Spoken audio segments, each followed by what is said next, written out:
Decentralized Compute Revolution, Tom Trowbridge on Fluence Labs and DePIN Token Economics. In this episode, Jemma sits down with Tom Trowbridge, co-founder of Fluence Labs and former co-founder of Hedera Hashgraph, who shares how Fluence is building a decentralized compute platform, offering enterprise-grade services up to 70% cheaper than AWS and traditional cloud providers. Tom reveals why DePIN Token Economics must be grounded in real fundamentals to attract institutional capital, and how focusing on specific customer segments like node providers is the key to scaling decentralized infrastructure, and the lessons learned from hosting 13 DePIN Day events across 9 cities. I'm your co-host Anthony Pearl, and whether you're an investor or a startup looking for insights, it's time to get unblocked. Tom, it's so great to have you on Unblocked today. Welcome. Listen, it's great to be here. Nice to see you, Jemma. Likewise. Tom, for those that may not know you yet, could you start by telling us a bit about yourself and what you're building right now with Fluence Labs? Well, sure. Those are a little bit different questions, I guess, but I will start with Fluence is a decentralized compute platform. And so what that means is you think about what drives the internet, what drives applications, and what drives kind of the whole virtual and internet economy to which we are all accustomed and dependent, and it's computing power. Right. And people think of computing power with regard to AI training, and that's a huge part of it. That's GPUs. It's in the news all the time. But even before that became a real story in the last kind of 18 months, compute powered everything from your Uber application figuring out how to price a car and how long it was going to take to get you and which car to get, or your Amazon search or your Netflix search or any of these things, your airline. These are all consumer oriented stuff, but also compute is what you use to sequence a genome, to do drug discovery. Like everything relies on compute power. And so what Fluence has been building is a decentralized platform that uses an open network to assemble enterprise-grade compute, which is in top-tier data centers around the world and is effectively stranded or unused, or for a variety of reasons is very cheap, and offers that for customers, businesses to use for whatever computing they need. And so we are effectively creating a global network of compute, which is up to 70% cheaper than the centralized clouds. And the network is live, it's launched, we have customers, and we are scaling it. And before joining Fluence as a co-founder, I helped found Hedera Hashgraph, which is a layer 1 competitor to Ethereum and Solana. That project, I think I joined that in 2017, basically helped found it, launched the public ledger. That token launched in 2019. It's a top 20 now, has been for a while. And before that, I had kind of a variety of roles in kind of intersection of technology and finance, with time at some venture capital firms and at Goldman Sachs, the well-known American bank, and basically use a lot of those relationships and a lot of those kind of the skills I learned, and was able to transfer them into the crypto world full time in 2017. And then in terms of, just to go back to your kind of opening comments about decentralized compute and what Fluence is doing, how big is that space? Like how much is happening around that? And what is it about the way that you're doing decentralized compute that is particularly compelling? I guess, first of all, compute is huge. If you think about Amazon, or the way I like to kind of frame it is if you take Amazon, Microsoft, Google, and then a couple of the large Asian kind of compute hyperscaler equivalents like Alibaba, Tencent, et cetera, there are about 300 to 350 data centers that have each on average 55 or 60,000 CPUs. All right, so that's a huge amount of compute. And that's even before talking about any of the AI-focused data centers, which have been in the news over, the past kind of year or so, with, Elon and XAI building one and OpenAI building another, right? So just those are a vast amount of compute, and that even existing CPU growth is scaling, and obviously GPU growth and demand seems to be growing dramatically as well. That market is in the kind of hundreds of billions in aggregate. And the decentralized compute market is also large. It's a little hard to nail down exactly how big it is because some groups are not super transparent. But I would say that I think in aggregate, we're talking about a couple 100 million of reported annual revenue in decentralized compute. And that's heavily skewed towards the GPU market now, which is done for AI training. And there's a couple of big projects. There's a project like Aether that reports 70 or 100 million. And there's IO.net, which reports a relatively significant number as well. And so I think those are the large ones. I think what has changed, and people have been trying to attack the decentralized compute problem and opportunity for quite a while. Historically, projects I think were a little overly ambitious and attempted to aggregate retail machines and retail CPUs in order to put them into a common network and solve kind of significant enterprise-grade computing problems. And that is a very laudable goal, but it has both technical hurdles and also adoption hurdles. And so technically, it's obviously more difficult to create a consistent kind of enterprise-grade offering. And then furthermore, you have a marketing problem of trying to convince customers who are working at top-tier kind of data centers that they should go to a network that's running off of home PCs. And that's also just a difficult hurdle for people to get over. And so ours at Fluence starts from day one with the top-tier data centers. And so we both have a less of a technical challenge in terms of promising and delivering reliable service, and also a much easier story and pitch to tell when customers can see and know the level and quality of the data centers at which their compute is taking place. And so that is, I guess, a big evolution. And that is part of the differentiator that we have versus kind of earlier Gen 1 projects that came before us. Got it. And I've actually had on the podcast two decentralized compute projects, one which I'm sure you're aware of, Filecoin, and other one which was old mobile phones that are being repurposed to provide decentralized compute called Accurus. Have you heard of that project before? Yeah, so I know both those very well, and Protocol Labs is an investor in Fluence, but they're really decentralized storage, not compute. And they have a compute, they talk about compute, but they've been founded based on storage. Correct. Yeah. And they have kind of a sort of a layer that's kind of compute, but it's really designed to enable customers to use their storage more. Mhm. And so I really put them in squarely in the storage bucket primarily. Got it. And Accurus is doing something interesting. And I've had them on, my podcast. They've spoken at DePIN Day events. And what's interesting about them is they're really focused on security and the ability to use, as you're probably very well aware, the security that is inherent in the iPhone, which is superior to what you have in kind of retail or other machines. And so they can promise and deliver a higher security compute, which is a terrific solution.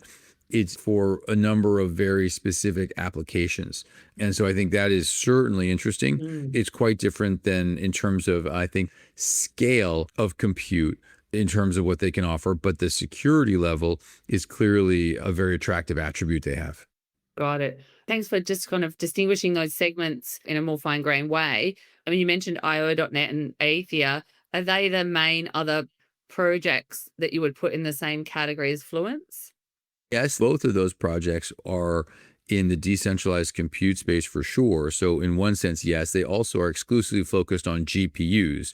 So we started off on the CPU side. We've since added support for GPUs. We know them well. They've spoken at DePIN Days. I've had both of them on the podcast as well. So like them both. I think big picture, yes, those are, I think, the two kind of leading from a revenue perspective, decentralized GPU compute providers for sure.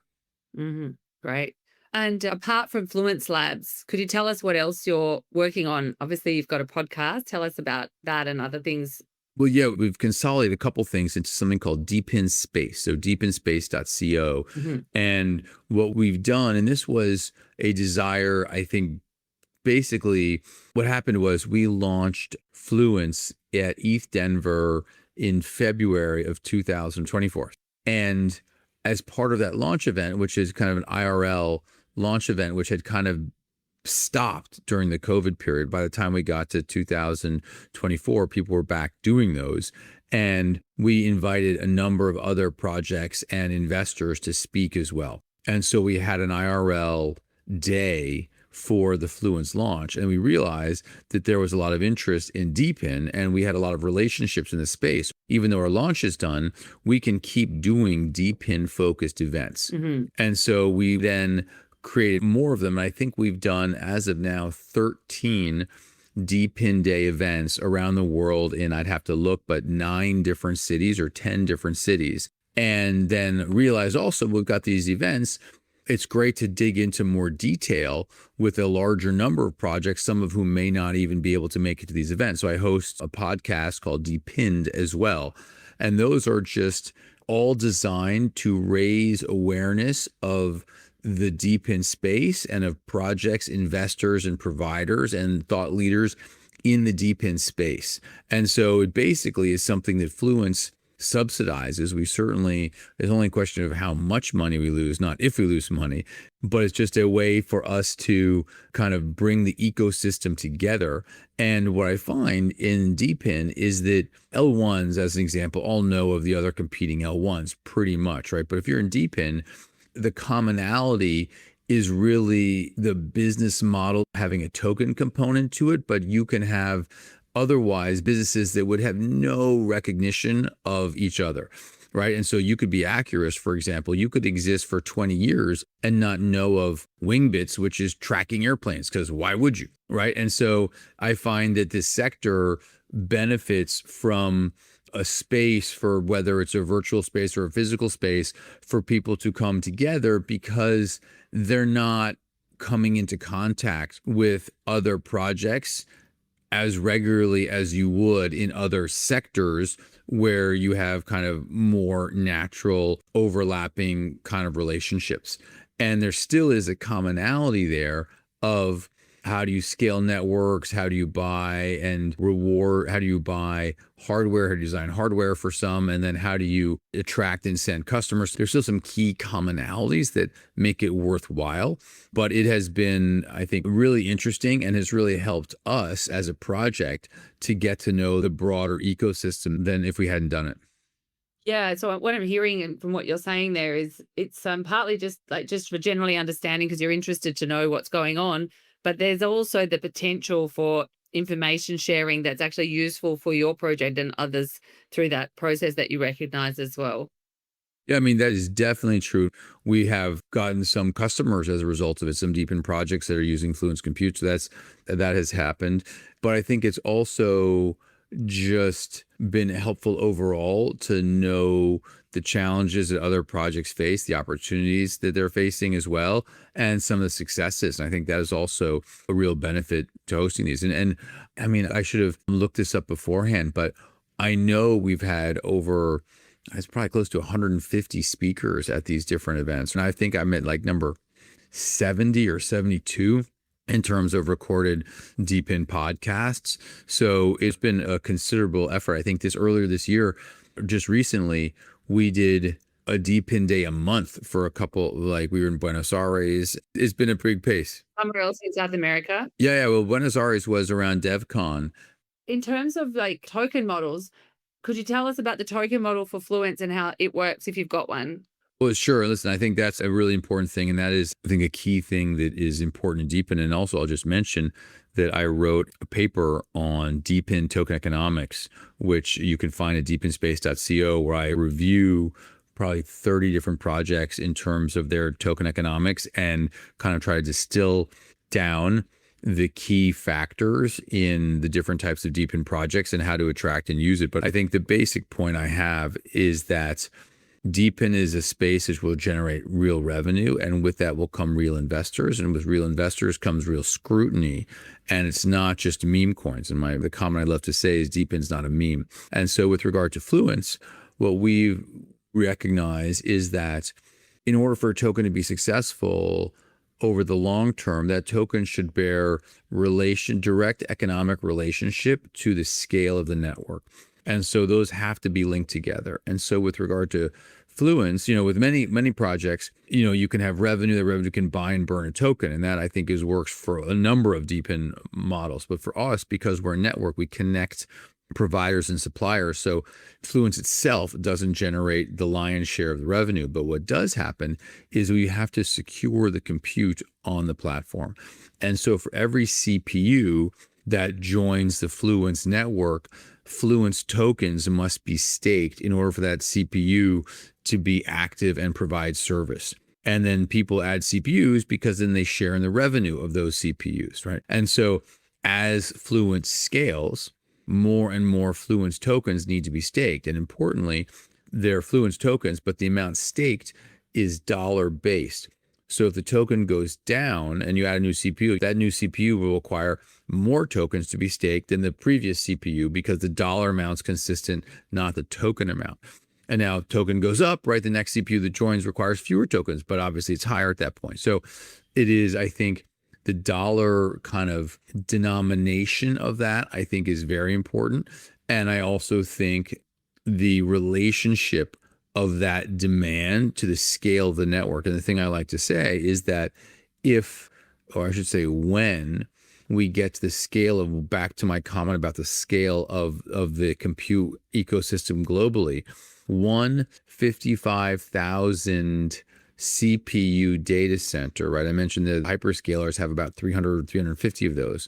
One of those would require about $300 million in Fluence stake, which is many, multiples of our entire market cap right now, right? So that gives you a sense as we scale, what the demand possibility is for the Fluence token. We're also looking at adding some other attributes to it as well, which will, I think, be related to compute units and helping set a value for compute credits in a way that you effectively create a real world asset for compute on Fluence that can be traded. So there'll be a token that will then allow you to buy compute on Fluence. That token price will change based on that demand. So that's something else that we're looking at implementing. We've written about this. Fluence is an RWA, real world asset relationship with regard to compute, and we're making steps to actually launch that in the kind of coming quarter or so. Nice. Thanks for fleshing that out for everyone's understanding. Your background's like in traditional finance. I think you worked in investment banking, private equity, and hedge fund roles before getting into Web3. Are there any assumptions from finance that you now challenge or that give you a unique lens on being in crypto? Well, the main thing I am aware of coming from that space is, I think, regards the token economics piece, which is that memes, I've always sort of been a bit skeptical of memes, and that fundamentals ultimately do matter. And that's why I'm attracted to DePIN overall. And that's also why I wrote this token economics report, because I'm convinced that as the DePIN space evolves, real investors will come, and real investors will bring with them the traditional lens of evaluation, which crypto projects historically have not really had to deal with or bother with. But with retail, particularly now, being so exhausted and hurt by the incredible volatility in the space, institutional investors are kind of the only hope the whole sector has for significant kind of value creation, appreciation. And those investors are going to demand very different things than what retail has demanded. And so I think I bring that outside kind of traditional finance perspective to this, which was completely irrelevant and unnecessary for the first, decade of crypto, where people just cared about memes and kind of all kinds of unusual metrics, or non-traditional metrics, I should say, that I think over time are going to become much less relevant as crypto becomes more mainstream. And with it becoming mainstream, huge amount of capital is potentially allocated to it, but that capital is going to be looking at things in the way that capital looks at things, which is not how the kind of crypto ecosystem has historically. Yeah, I mean, I was at Solana Breakpoint last week in Abu Dhabi, and the opening presentation was about how crypto has produced tech's fastest growing companies to 100 million in revenue. Most of in the last 12 months, the companies in that category have come from the crypto space. And so I do think you're seeing an inflection point in what you're saying, Tom. But I would just say that I don't think it's mutually exclusive, like meme coins or this, because I mean, it's very easy to dismiss them, but they're really about the attention economy and marketing. And I think that's a really key part of commerce. I heard also, not at Breakpoint, but previously Lily Lu, the president of Solana, talk about that meme coins are like the test net for the new operating system for financial markets in Web3.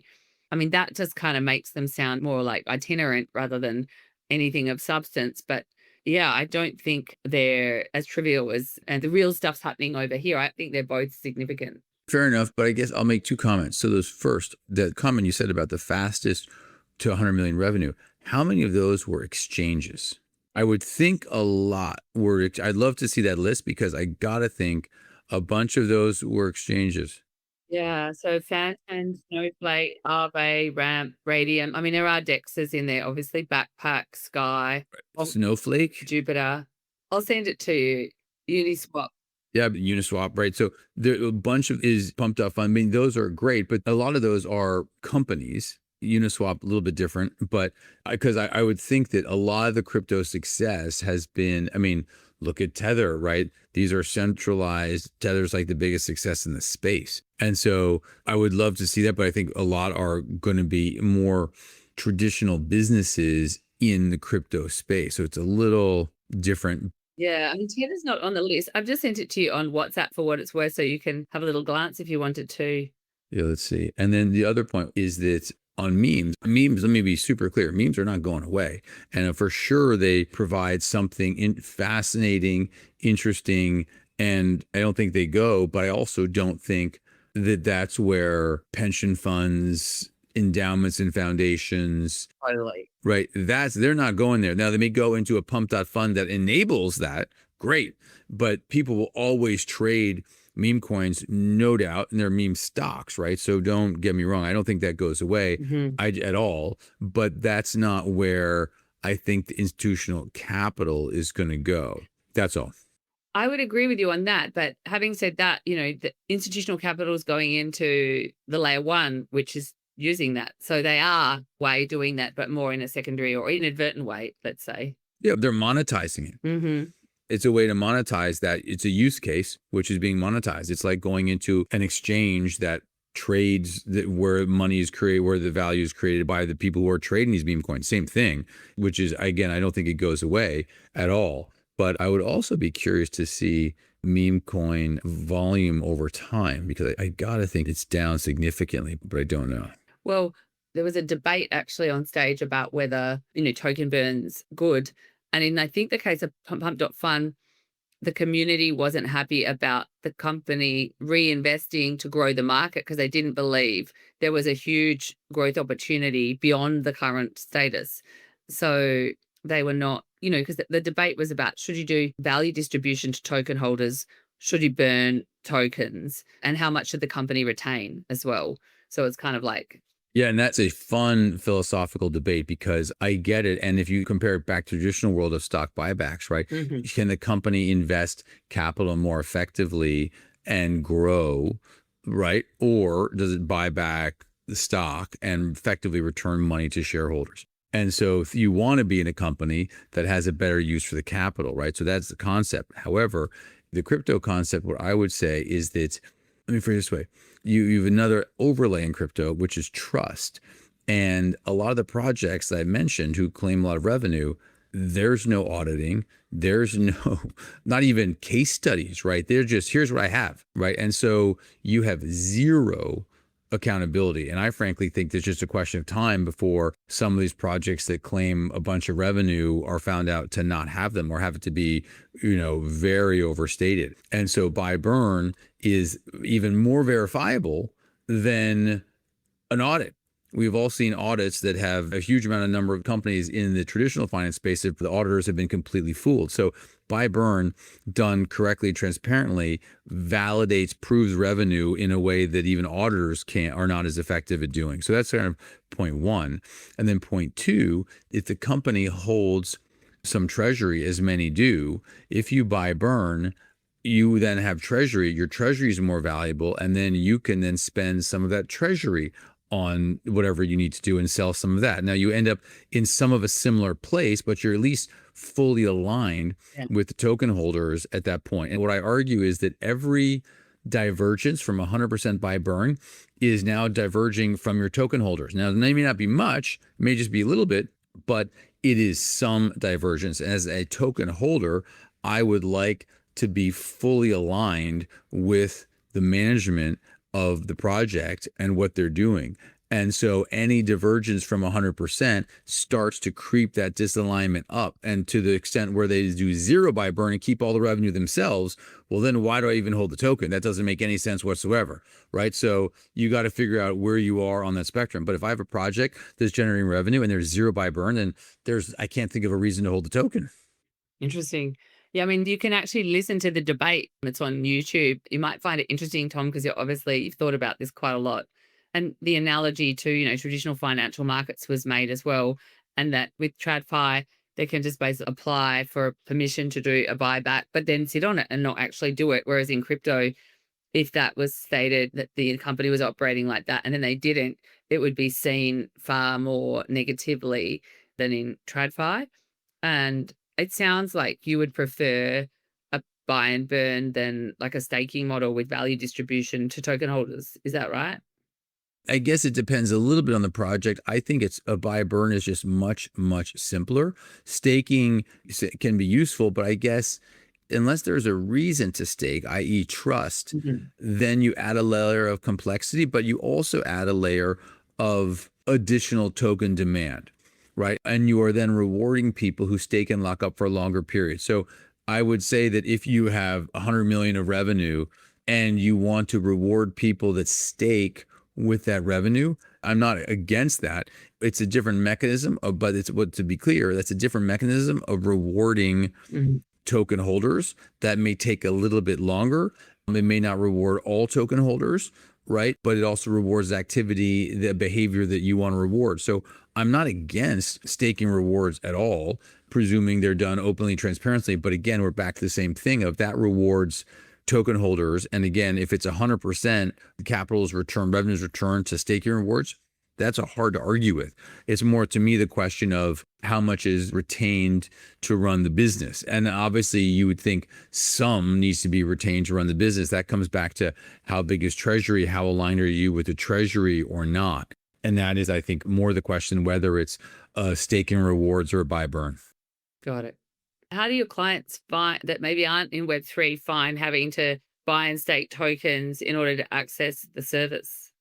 Well, they don't, because they don't have to know about it at all. And so the important thing with Fluence is we've separated the staking from the people who provide servers. So for example, these are all different ecosystems. So if you are a data center and you want to contribute servers, investors can stake those tokens. So you don't have to do it. You just promise them a share of revenue. So they don't have to buy, because that just raises the cost for providers.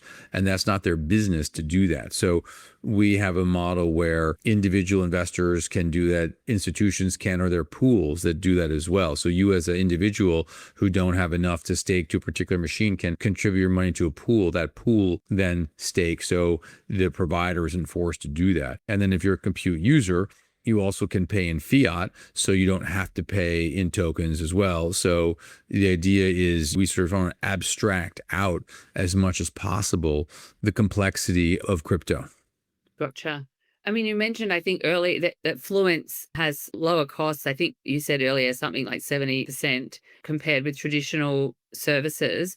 What are the trade-offs, if there are any, around like things like performance or stability or latency or availability for AI or compute teams to take this lower cost route? I guess the main point on the pricing is that it's not like there is one price for compute.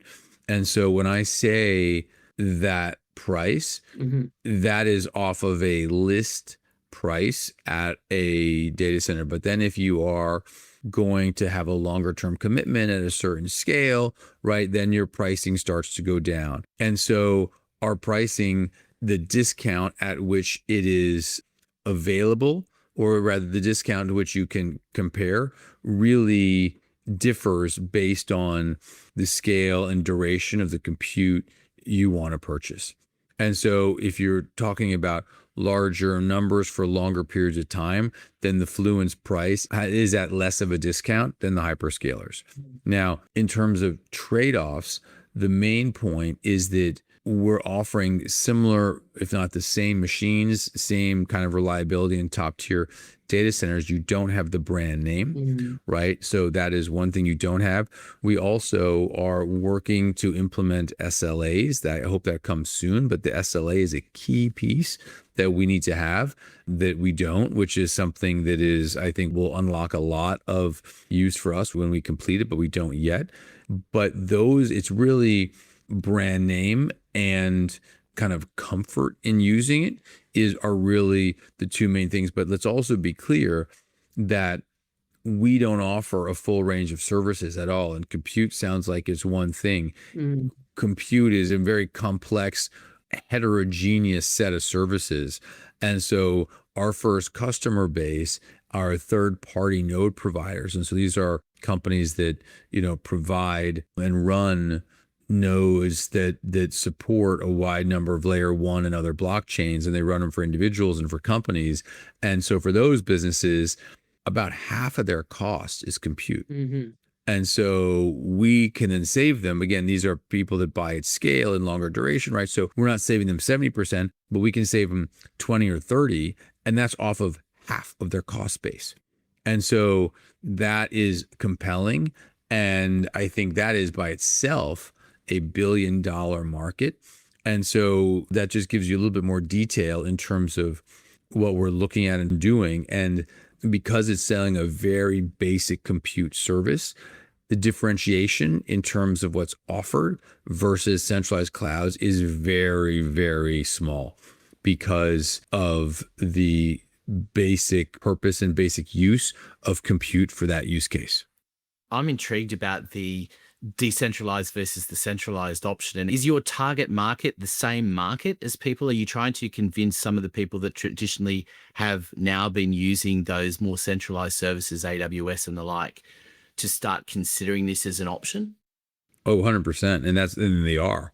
And I guess the main reason people do it, I think, is not that it's decentralized. That's sort of a nice to have at best. It is more that is the mechanism that allows pricing to stay cheap. And I'll explain it is that it's an open network, which means that if you're running compute on Fluence and a provider wants to raise price, you can easily find the next provider that hasn't raised price or is cheaper. So your switching costs are effectively zero, which means price is always competed down to like the lowest level. There's no lock-in. Like if you want to leave Amazon, it's a headache and it's a real arduous journey. And so the idea in Fluence is that it's an open network. Anyone can contribute compute. And so that basically allows price discovery across the world of lowest price. And that works because it's decentralized and because it's an open network. So you're on it for that feature more than you're on it because it is decentralized. Now, it being decentralized also means you're maybe more resilient in terms of failure. You've got heterogeneous hardware and, you're not on one network and you're not in one geography, right? So there's other attributes that come with decentralization, but that hasn't been the focus. And if you're an L1, it's kind of crazy for all these L1, decentralized projects to be running on Amazon or Google, which many are, right? But that's just where the nodes are running because it's cheapest and easiest. So the goal here at Fluence is to help decentralize this whole ecosystem, but doing it not for the sake of doing it because the decentralized mechanism actually provides a value and a durable value to that ecosystem. In terms of security, though, I mean, that would be, I guess, a primary concern for people. Is there a security issue? Is there a security advantage, perhaps, in between one and the other? Well, there's two components. There's reliability and there's security. And so those are quite different. And so with regard to reliability, you can argue this is more reliable because you can shift providers, you're in different geographies, right? So you can be more reliable. Obviously, despite Amazon going down a bunch of times, it obviously is very reliable. It has gone down. It will go down again. We know that. But it just so there are vulnerabilities, and that also comes, by the way, of having a homogeneous software stack that has a lot of single points of failure, where if Cloudflare goes down or what goes down, you have these ripple effects across the network, right? So you've seen that architecture that's built a specific way. It obviously has vulnerabilities in it. In a decentralized network, you may have other vulnerabilities, but you may not have that vulnerability. So I think it is as secure or that as resilient, if not more, but it's a conversation we can certainly have. I argue open source in general is more resilient, but that's a whole path. And then in terms of security and privacy, which is really the key piece here, that is a very complicated conversation because the privacy in data centers, if you're using Amazon, is effectively done via contract, right? And so it's trust. And so if you're doing it decentralized, you now no longer have that trust. You want to make it trustless. That gets difficult. And so the only way really execute that is trust execution environments, kind of chip that is very sort of chip specific. And that is a challenge. And so the privacy component of it is certainly an issue and is something that I don't think that we have solved at scale, but it's also why the use cases that we're working on right now are not privacy focused. Yeah. I mean, are there lessons to be learned as well from what the move into cloud was a big thing for a lot of people, right? There was a lot of resistance for a long period of time. There's probably still people out there that don't like the idea of things being on the cloud. Are there lessons to learn from how to market it and how to gain that trust and that market space that you can take forward for what you're doing? It's funny you mention that because I in the long career that Jemma mentioned earlier, in my venture capital days in 1998, we were investing in data centers that were effectively trying to, even though we didn't have the term then, create the cloud, right? That was in 1998. And we said, this is inevitable. This is happening. And, I don't think Amazon launched its service until 2000 or something along those lines, right? And maybe longer. It took a long time to scale. And so, I'm quite familiar with the adoption challenges in getting companies to move to the cloud. It's obviously been enormously successful, but it's taken a while. I think every evolution in technology happens faster than the previous. So this will not, and we view decentralized compute as like the next and maybe final evolution, but it will coexist with the cloud. But the cloud, to be clear, has spent decades and tens of billions of dollars on not only infrastructure, but products and services.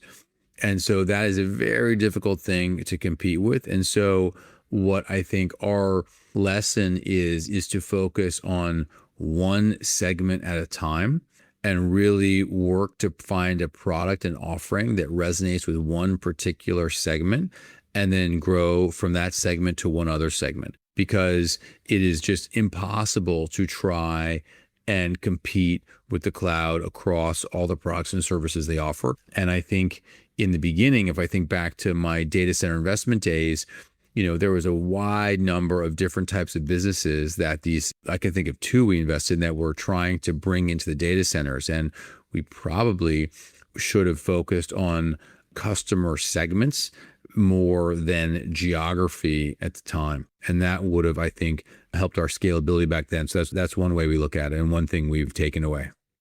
I mean, you just touched on the kind of challenges with adoption and users. Many of the projects, obviously, in DePIN struggle with the flywheel, in terms of scaling users and nodes and value all simultaneously. What are the design principles that you think are really critical to overcoming this challenge and that you're implementing? Well, I mean, listen, I think there's a question and answer for Fluence. There's a question and answer for other compute and question and answer for kind of the sector overall and more what I call physical DePINs, which are not compute or storage or kind of bandwidth, I suppose, related. And I guess with Fluence particularly, I think that is just customer segment focus. So scaling within one customer base and using that, getting that customer and having that customer be a reference for the next one, and they know each other, right? It's an ecosystem, and building trust within that segment is a way to start that flywheel for us. And I think that's also true for other projects in the kind of what I call digital DePIN space, compute, storage, bandwidth, et cetera. And I think it's not that different than the physical side where, if you're mapping or you're selling location services or whatever, is still understanding the different customer segments and how to target, I think, is the only way really to go about it. So you really got to have like a deep understanding of your core customer, understand what segment you're going to focus on, and that there's like enough addressable market there to make it worthwhile, and really deeply understand your customer and the product tailored for that. 100%. Got it. I mean, it is akin to traditional markets. And I think also what you've said earlier, you're putting blockchain is front and center, but for the customer experience, it might be more of a background thing to the extent that they're, more Web3 native or inclined. Yeah, oh, for sure. It's all background. Yeah, without a doubt. I mean, and that's how this industry goes, I'm pretty sure, ultimately, not just DePIN, but overall, where we need to survive and thrive based on the products and services we offer, and how we get to that may be blockchain related, maybe decentralized, but that's not, no one is going to buy a product or service because of the infrastructure. They're going to buy it because of the attributes. Now, those attributes may be unique to the infrastructure. It's decentralized, but really it's about the value that product and service can offer, right? And the blockchain is just, for some projects, it is the most effective infrastructure to deliver the product and service that they think is valuable. And so we're waiting to see, and we'll see. And by some projects are showing that's the case, others are not. But that in some sectors will make sense, others it won't. Yeah, absolutely. I mean, I'm aware of like blockchain project that might be merging with like a TradFi project, and then the blockchain rails make the margins and EBITDA much more compelling compared to the industry norms. And you can see with like use cases like that, that it's, as you say, that the attributes. Maybe I'll just turn to like, what's on your mind and how are you thinking about 2026 in terms of the work that you're doing and your focus? 2026 should be an exciting year from a revenue side. So we've got a pipeline that keeps growing. And so we just need to kind of just pull these customers in and get it on and start to scale it. That's the real focus, and the only focus really for Fluence is doing that. And so that is a big thing that we're all kind of pulling together to make happen. And I'm excited to see that, by the way, across the whole DePIN space is revenue coming in across the DePIN space overall. And I thought 25 would be a big year for that. I think we've obviously seen some terrific strides there, but I think 26 will be much more significant. Gotcha. What about slightly different topic? Music. What's your favorite song at the moment, Tom? The favorite song is, and it's actually, my kids are annoyed because I was just playing it this morning here, was Lose Your Soul. I don't know if you know Lose Your Soul. 6 months old or so. It's by Interplanetary Affair. Oh, okay. I'm going to look it up. Thank you so much for that. And your kids are not fond of the song, I'm guessing.